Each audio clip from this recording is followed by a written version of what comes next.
Hello বন্ধুরা, আসসালামু আলাইকুম। শিল্পী কুকিং হোমে স্বাগতম। আজকে আমি আপনাদেরকে কাঁচকলা দিয়ে শিং মাছের ঝোল রান্না করে দেখাবো। কাঁচকলা শিং মাছের ঝোল একটি অত্যন্ত পুষ্টিকর খাবার। বিশেষ করে রুগ্ন ব্যক্তি বা অপারেশনের রোগীদের জন্য এই তরকারিটি আমাদের অনেক কাজে আসে। রান্নার পদ্ধতিও অনেক সহজ, খুব অল্প সময়ে রান্নাটা শেষ করতে পারবেন।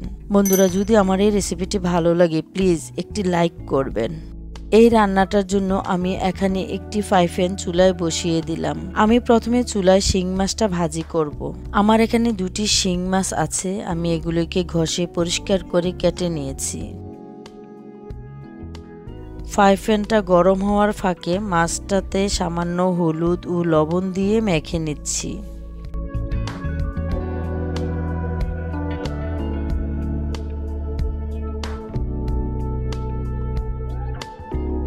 ফ্রাই প্যানটা গরম হয়ে গেছে, তাতে দিয়ে দিলাম পরিমাণ মতো তৈল। তৈলটা গরম হয়ে গেলে শিং মাছটা ভেজে নেব। মাছটা না ভেজেও রান্নাটা সারতে পারেন, তবে ভেজে নিলে কাঁচা কাঁচা ভাবটা বা গন্ধটা থাকে না। আর মাছ ভাজি করে রান্না করাটা আমাদের কুমিল্লার ট্রেডিশন। এভাবে উল্টিয়ে পাল্টিয়ে মাছটা ভেজে নিচ্ছি।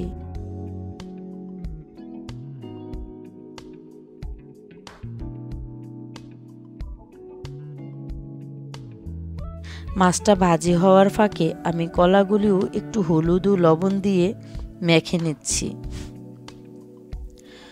আমি এখানে 4টি আনাজি কলা কেটে নিয়েছিলাম।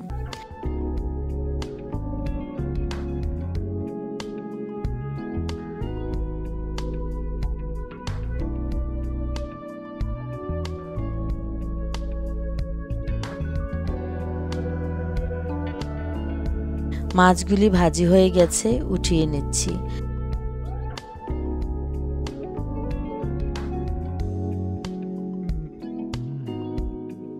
এখন তৈলটাতে কলাগুলি ভেজে নেব। কলাগুলিও নেড়েচেড়ে ভাজি করে নেব। এগুলি ভাজি হওয়ার সাথে সাথে কিন্তু সিদ্ধ হয়ে যাবে।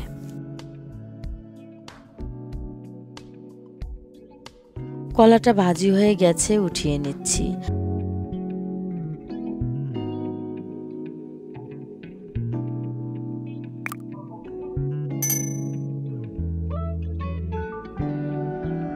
এখন তৈলটাতে দিয়ে দিলাম একটি পেঁয়াজ কুচি।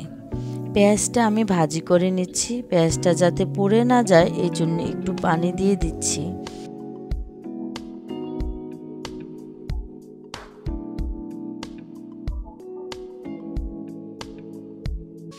দিয়ে দিলাম আধা চা চামচ রসুন বাটা। যেহেতু আগে হলুদ দিয়ে মাছ ও কলাটা ভেজে নিয়েছি, তাই দিয়ে দিলাম 1/4 চা চামচ হলুদ গুঁড়া। দিয়ে দিলাম 1 চা চামচ ধনিয়া গুঁড়া, 1 চা চামচ মরিচ গুঁড়া। মরিচটা আপনারা আপনাদের স্বাদ মতো দিবেন। যদি রোগীর জন্য রান্না করেন শুকনো মরিচ না দিয়ে 2-1টি কাঁচা মরিচ দিয়ে রান্নাটা সারবেন। দিয়ে দিচ্ছি স্বাদ মতো লবণ। যেহেতু আগে লবণ দিয়ে মাছ ও কলাটা ভেজে নিয়েছি, তাই সে বিষয়টা মাথায় রেখে লবণের পরিমাণটা দিবেন। এখন একটু পানি দিয়ে নেড়েচেড়ে ঢাকনা দিয়ে মশলাটাকে ভালো করে কষিয়ে নিচ্ছি। দেখুন বন্ধুরা, মশলাটা কষানো হয়ে গেছে। এখন তাতে কলাগুলি দিয়ে এগুলোও কষিয়ে নিচ্ছি।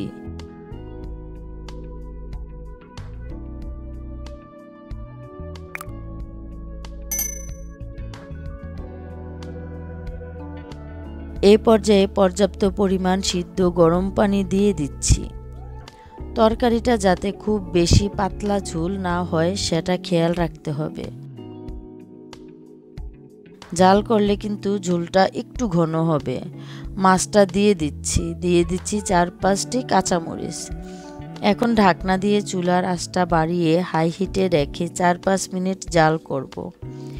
দেখুন তরকারিটা প্রায় হয়ে এসেছে। ঝোলটাও একটু কমে ঘন হয়ে গেছে। এই পর্যায়ে লবণটা চেক করে নিতে পারেন। কলাটাও পুরোপুরি সিদ্ধ হয়েছে কিনা চেক করে নিচ্ছি। ফ্লেভারের জন্য কিছু ধনেপাতা দিয়ে দিলাম। ধনেপাতাটা আমার ফ্রিজে সংরক্ষণ করে রাখা ছিল। ধনেপাতাটা মিশিয়ে 1 মিনিট জাল করে আমার রান্নাটা শেষ করছি। দেখুন বন্ধুরা, খুবই চমৎকার হয়েছে। আমি এখন পরিবেশন করে দেখাচ্ছি। আপনারা বাসায় রান্না করে দেখবেন, ছেলে বুড়ো সবাই পছন্দ করবে। আমার এই রেসিপিটি যদি ভালো লাগে প্লিজ আমার চ্যানেলটিকে সাবস্ক্রাইব করবেন, লাইক কমেন্ট শেয়ার করবেন। আল্লাহ হাফেজ।